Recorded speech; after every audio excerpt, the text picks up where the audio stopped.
water intoxication, keracunan air, dan memang boleh merisikokan anak kita. Jadi itulah yang faktanya ibu-ibu yang beri susu formula ni, you jangan nak bagi tips jimat susu formula ya. You have to follow lah dia punya amount yang memang dah dicadangkan dekat tin susu formula tu mengikut usia anak you. You jangan cakap tak apa anak saya okey je. Tak apa saya memang kena cairkan takut anak saya sembelit. So kalau sembelit you kena tukar susu. Bukan you mencairkan susu itu. Nah, itu yang sebenarnya. Tetapi susu ibu ni kita tak perlu pun nak tambah amount dia sebab Masya Allah payudara kita ni umpama profesor sangat bijak. Dia boleh customize susu kita itu mengikut usia anak. Jadi ibu tak perlu risau. InsyaAllah cukup sahaja sehingga anak kita 2 tahun dengan jumlah yang ibu dah latih.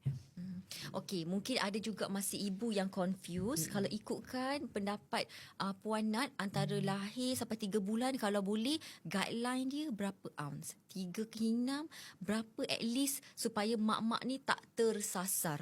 So kalau pada kadar tu, okey berapa kerap yang sesuai untuk anak-anak? Macam tu lebih kurang. Okey.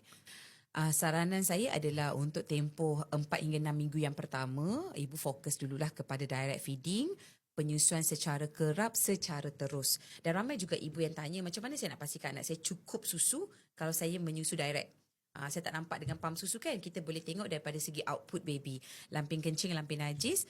Kalau najis baby tu dah hari 5 dan ke atas, sepatutnya najis warna kuning mustard, air kencing ni warna kuning cair. Okay, itu guideline yang you kena tengok dulu. Okay, once you dah intro pemberian susu perahan kepada anak you, nak start dengan berapa banyak? Okay, kita lihat kapasiti perut anak kita jugalah.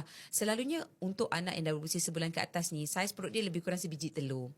Sebiji telur ni boleh start around 2 ounce ataupun 2.5.